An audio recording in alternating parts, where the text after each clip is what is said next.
It's time for round two.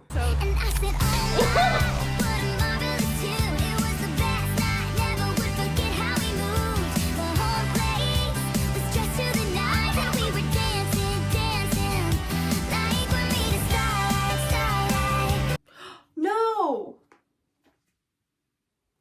My laptop lost a foot. You see like the little stoppers? I lost a foot. Anyways, hi guys, welcome back. Today we are doing one of my favorite things ever, which is our cute little February reading wrap up. I still can't get my head around the whole like silly sit down video thing, but we're in front of my bookcase this time, which I wish we could be in front of the pretty part of my bookcase, but unfortunately the pretty part, I mean this is pretty, but the like pink and purple and like the pretty blues are behind me, but I can't like sit on the floor. I mean I could. I don't think that's really the way to go, honestly. And also, before people attack me for the rainbow bookshelves, these are all the books that I've had since I was like a child, and I know where they all are and I look at them every single day, so I don't really have a problem finding my books. Not that I really ever take books out of this bookcase, and I hate the way this bookcase looks. Like I hate the color, but anyways, it's fine. We tried to make it like Harry Potter-esque, and so we painted it to make it look really old. Anyways, enough chit chat. Let's get down to business because we have lots of things to discuss. I read 10 books this month, which is exciting. I read 12 last month, but last month was kind of a little crazy moment, and I was reading a bunch of like kids books, so that was interesting. Anyways, I did read 10 books in February, which also was a short month. That's my excuse. So the first thing I did in February was finish the Cruel Prince series. I think they're called Folk of the Air, I believe. That was really interesting. Now I read The Cruel Prince in January and I talked about kind of my thoughts on it, and I kind of, I was gonna say I was a hater. I wasn't really a hater. I just didn't really feel like I connected it with it that much. I really thought going in that I was going to enjoy it, but I think it was something about the element of it, people having horns and like centaur feet and tails, that really was not appealing to me. Like it just like, every time I would think about the character, I would just giggle a little bit, and then the seriousness, which is not that serious, but I was like, I think I got over that a little bit. I don't know, like I know it's a fantasy element. I read The Wicked King and The Queen of Nothing, and then I also read the novella The Lost Sisters, which comes between The Cruel Prince, which is the first book, and The Wicked King, which is the second. I believe there's another novella, but I haven't read it. I really enjoyed like getting through this series. The first one, I don't know, I just felt so detached, and maybe it was because of all the books that I was reading around it that I enjoyed more, I guess. But I really liked the series. I rated The Lost Sisters 3 stars, The Wicked King 4 stars, and The Queen of Nothing also 4 stars. The Cruel Prince was, I said also 4 stars, but it was more like 3.5. I don't put half ratings in my journal. This really grew on me. I really loved Jude and Carden, and I don't know, it had a very satisfying ending. Like I was worried it was going to be really sad or it's going to be like too happy, but it was, I don't know, satisfying. I am still trying to decide whether I'm a Taryn hater. I think I'm just like too much like Taryn, except for I don't know if I would really, spoiler alert, betray people like that, but also like I get her, like she's literally just a girl. Like you can't blame her. She's literally just a girl in a world of fae people. Anyways, those are my thoughts, but I really enjoyed that more than I thought I would after I read the first one. So okay, and then in between The Wicked King and The Queen of Nothing, I actually read Keeper of the Lost City's Legacy, which I believe is it's the 8th book. I talked about this series a lot in my last reading video, so if you're interested in hearing me yap about that, feel free to go watch it. I can't really remember what happened. Okay, I had to go in my Goodreads for a second just to remember. I feel like this month has been really short, but also really long at the same time. I don't know if anyone else feels that way, but it's been like kind of a weird experience. But anyways, I rated this book 3 stars. I don't honestly think that I will be in a position where I'll give any book in this series less than 3 stars, because I'm so attached to the characters. Like unless like something horrible happens, like they kill off my favorite character or something, I don't think it's gonna happen. And these books are like not my reading level anymore, but I'm so deeply invested in this story, and I probably will, I want to say finish this series, but the series isn't finished, but continue to read the series throughout the months. So you'll get my like little tiny reviews. Love them. I love their friend group. I love all the characters.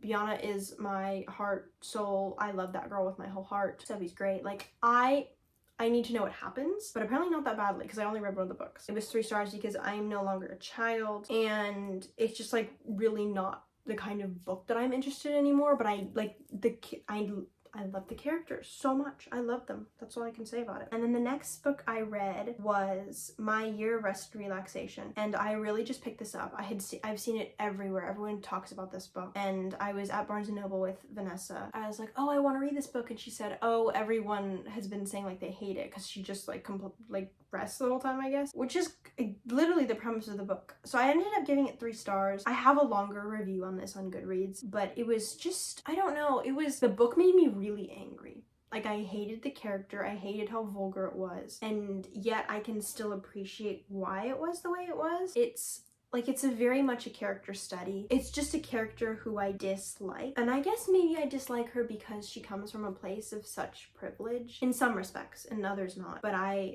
hate her. All of the characters in this book are extremely dislikable. And I guess I felt this way. I keep like bringing back Yellowface, which was like top book on everyone's list. I did not like it that much. And I don't know if it's just I really dislike dislikable characters, which you're meant to dislike them, but as a result I'll be like, oh, I didn't like the book. I don't know if I'm just too judgmental, because on one hand I was like, I hate this, I dislike this, I don't ever want to read anything like this again, and also like putting myself on like an intellectual higher ground by saying, I think the people who are like, oh haha, I would also like to sleep for a year, so relatable, are not grasping the full gravity of the story. And I'm again putting myself on like a high ground that I don't deserve to be on, but I was like, she doesn't do this because she's self-absorbed and lazy. Like there's a deeper like psychological, not point, but like feeling behind it that I thought was, I guess, kind of valuable to me at the time. I disliked like the first 80% of it, and then the ending was satisfying enough and had a good enough wrap up that I got to the end and I was like, oh, this is good, like this is fine, I feel good about this. It's like when you see something horrible happening and you can't look away, but like the whole book, it was just gripping in the way that you don't want to look away from something bad that you know that's gonna happen. I was also kind of, when I was reading this, going through my own like little depressive episode and reading about her and like her privileged state, just wanting to like be overly medicated and like complaining about it. But I was like, this, like, I don't feel better now. Like, the point is not to make you feel better. The writing was good and it had something to say, and it wasn't the right thing for me to read in that moment, but it was decent. I had only read a few books by this time, but we're at the middle of the month. It was February, I believe 13th, and I was like, oh my gosh, it's Valentine's Day, I need to read a romance book. It's been a while since I read like a cute little romance. So anyways, I decided I wanted to read The Honeymooners by Christina Lauren, which has been on my TBR for so long. The cover is like bright, obnoxious yellow, and I was like, well, I'll just read it. Like, it's on my TBR, and I was scrolling through all the other romances, and I don't have a lot of romances on my TBR and Goodreads. This is usually where I get my like book recommendations. I have a document with a bunch more, but it's not my first instinct when I go to find a book. And so I found this, and all the other romances on there were like Emily Henry. I was gonna say beach reads, but like there's literally a book called Beach Read. Like all kind of books that I would prefer to read in the summer, and so I was like, I want to read something that's not as summery, and so I proceeded to read something summery, because why would I don't really know what was going through my head. But anyways, this is the book I chose to read. It didn't really hit the mark. Like, I was really hoping for really cute, and this was, maybe I should have read Love in Other Words, which I believe is also a Christina Lauren book. I also think Christina Lauren are 2 people. Like, it's not just one author, which I didn't realize until I like read the Goodreads bio. I don't know if anyone else has come to this conclusion, but it's super based off of the movie Just Go With It, which is one of my mom's favorite movies. We've watched it like a million times. Not a million, but several. Enough to like be able to recite parts of it. And so I read this and I was like, why do I feel like I'm reading the movie Just Go With It, but like without the fun twist part of it? Like, there's a twist in this book. Like, or like a thing that happens and tropes and stuff, but I felt like the funniest parts of Just Go With It were stripped from the book, and then we got the same thing except for there are no kids. But it didn't hit the mark for me. I rated it 2 stars. I think I also just hadn't read a romance in a while, and I guess was itching for something a little more intellectual, which I did end up hitting at the end of this month a bunch. I didn't love this, but I am still going to give Love in Other Words a try. I thought it was sweet and satisfying. I just felt like it was exactly like a movie, and not just like, oh my god, this book reads like a movie. I mean, like, it reminded me of a movie that I've seen that's very popular, And I was like, why is this the same thing? I think if I read it separately, I would have enjoyed it more. The next book I read was Ruthless Vows, which is the second book in the, I don't know, Divine Rival series. It definitely has a name. And the only time that I've ever heard the name of the series was when I was watching Lindsay's January reading wrap up, and I cannot remember for the life of me what it's called. So hi Lindsay, if you're watching this, please tell me. I hope you watch this, because like I don't think anyone else cares about what I'm reading. Again, this didn't really hit the mark as much as I wanted it to, but I think it's only because I loved Divine Rivals so much. Like, this is such a sweet book. Okay, I rated Divine Rivals 4 stars and I rated this 3. I felt like there were times in the book where I ended up getting a little bit distracted and like bored. And I think that also just could be because when I was reading this book, I was sick. Again, I have been sick for like 2 months, genuinely. And I'm just finally coming off of my last sickness. I would like read it until I fell asleep because I was having trouble sleeping because I couldn't breathe. And so I'd read it until when I woke up and until I fell asleep again. And it was almost like the book was happening in my head, except for my dreams were continuing the story when I'd go to sleep. And I felt like the things that my head was coming up with were better than the actual story. I don't know if I was just like, imagination was going crazy. I felt like half of this book was a fever dream, and that's probably because it was. I also felt like some of the things that happened at the end were really abrupt, and like there were things that happened that were traumatizing and the characters were not that traumatized. I mean, I guess like Roman's like injury and then trauma as a result are kind of a big part of the story. I don't know, I felt like some parts of it were brushed over. I also really loved the stories between the gods, but I again still feel like I'm not a better writer by any means, but I feel like I could have come up with a better ending. I feel like, I want to say, is it Daker or Dacker, or but the male god, I feel like there was such an opportunity for him to be less flat. He could have had so much more personality, and there could have been like a very heartbreaking story between him and Enva, and how it could have paralleled with Iris and Roman's relationship, and it could have been a lesson for them, or they could have learned something about love. It didn't happen. Like, that was just not the plan, but I really wanted it to be. And so I'm not claiming to be a better author or to be able to come up with a better story, but it felt like it missed the mark a little bit for me on that point. The next one that I read, I also realized I'm like 18 days into February, or however many, 20, something like that, and I was like, I haven't read a book by a Black author, and it's Black History Month. Like, what is wrong with me? So I ended up reading Kindred by Octavia Butler, and this was my first 5-star read of the year. It was so good. It wasn't perfect, but there's so much historical relevance to the actual writing of the book. Like, this was one of the first, I believe, science fiction novels written by a Black author, and she was a woman, and it was so interesting. I'm not usually into science fiction, but I feel like the science fiction element was very easy to understand. It wasn't, I guess, it was the main part of the story, but also managed to just kind of be a transporter into the moment and less of like a main focal point. I feel like when I read a book